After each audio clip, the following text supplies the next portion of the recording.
धनुष्यात निघालेला असेल. नमस्कार, मी स्पेजल Govinda okay, doctor Ambedkar college BSc second इयरची विद्यार्थिनी आज तुमच्या समोर विषय मांडते संविधानाचे रक्षण म्हणून तरुणांची भूमिका. मित्रांनो, आपला भारत देश आणि भारत देशामध्ये संविधान हा एक ग्रंथ नसून तर तो देशाच्या लोकशाहीचा न्याय, स्वातंत्र्य, समता आणि बंधुता या चार तत्वांवर उभा असलेला एक विचार आहे. आणि संविधान हा फक्त आपल्याला कायदे शिकवत नाही तर तो माणूस कसा व्हावा हे शिकवतो. मग आपल्याला प्रश्न येतो की तरुणांनाच प्रमुख भूमिका का दिली जाते? तर तरुणपण हे केवळ झोप घेणे नव्हे तर वादळवाऱ्याला स्वार होऊन दर्याची गुढी उभारणे म्हणजे खरे तरुणपण. आणि आपल्या समाजामध्ये तरुणच हा असा एक वर्ग आहे की ज्याच्यामध्ये शारीरिक, मानसिक आणि तर्कशुद्ध विचार करण्याची ताकद असते. परंतु मित्रांनो, आज हाच तरुण पुन्हा दुसऱ्या मार्गाला जात आहे. त्याला ना देशाची ना राष्ट्राची चिंता आहे. परंतु या सर्वांकडे दुर्लक्ष करून चालणार नाही. महात्मा गांधी म्हणत होते की आपल्या भारत देशाला स्वराज्य मिळालं, स्वराज्याचं सुराज्य करायचं. मग ते कसे होणार? तर आपल्या जोवरी आपल्या भारत देशातील तरुण तुम्ही आणि मी संविधानाची जोपासना करणार तिथे खरी आपल्या भारत देशाचा विकास होणार आणि स्वराज्याचं सुराज्य होणार. आणि म्हणूनच संविधानाचे रक्षण करणे ही तरुणांची जबाबदारी आहे. विचारवंतांचं असं म्हणणं आहे की 1947 भारत स्वतंत्र झाला, विकसनशील देश बनला. परंतु तो 2047 मध्ये विकसित देश बनेल.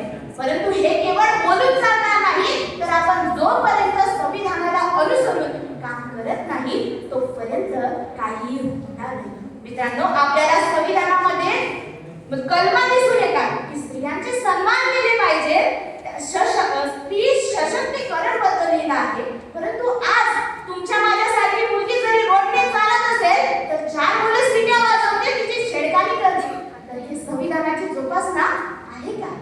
आपल्याला आपल्या संविधानामध्ये लिहिले आहे की राष्ट्रगीताचे, राष्ट्रध्वजाचे सन्मान केले पाहिजे. आणि त्याच मुद्द्याच्या खाली लिहिलं आहे की आपण पर्यावरणाचे आणि पृथ्वीवरील प्रत्येक प्राण्याचे जतन केले पाहिजे. परंतु आपण करतो का? आपल्याला बघायला मिळतं की आज आपल्या भारत देशातील तरुण शिक्षण घेऊन हा सिव्हिल इंजिनियर बनतो आणि आपली फॅक्टरी उभा करण्यासाठी पर्यावरणाचे नुकसान करतो आणि झाडे किती लावतो हा प्रश्न आहे. आणि प्राण्याची कित्येक जण जोपासना करतात. जरी रोडवर एक कुत्रे जरी आडवं गेलं तर कोण आपली कार हळूने चालवतात आणि कित्येक जण त्याला मारून जातात हा प्रश्नचिन्ह आहे. आणि आजचा काळ किती अवघड चालला आहे. आधीचा तो एक काळ होता ज्या काळी सुभाषचंद्र बोस नावाचा युवक म्हणत होता की तुम मुझे खून दो मैं तुम्हें आजादी दूंगा. परंतु आज आपल्या भारत देशातील तरुण उच्च शिक्षण घेतो आणि बाबा बनतो आणि युवकांना सांगतो की तुमचे मायबाप तुमचे शत्रू आहे, ते तुम्हाला जगू देणार नाही, त्यांना सोडून द्या. ही परिस्थिती किती वाईट आलेली आहे. एक म्हातारा व्यक्ती म्हणतो की मी वयाच्या 70व्या वर्षी मटण सोडली आणि दुसरा युवक येऊन त्याला सांगतो की आबाजी तू मटण नाही सोडले, मटण का तुला सोडला? कारण तोंडामध्ये दातच नाही तर मटण तरी कसं सांगणार? सांगायचं तात्पर्य असं आहे की ही जबाबदारी केवळ एका कोणा म्हाताऱ्या व्यक्तीवर किंवा लहान लेकरांवर सोडून चालणार नाही तर ती तरुणांची जबाबदारी आहे. आजचा तरुण शिक्षित आहे, डिजिटल आहे, जागतिक विचारसरणीचा आहे. परंतु प्रश्न असा आहे की तो आपला अभ्यासाचा वापर संविधान टिकवण्यासाठी करतो का? आणि मित्रांनो, जर का आपण सर्व एकत्र आलो, अन्यायाविरुद्ध सत्यासाठी उभे राहिलो, स्त्री पुरुष समानतेचं समर्थन केलं तर नक्की आपण संविधानाचे रक्षण करू शकतो.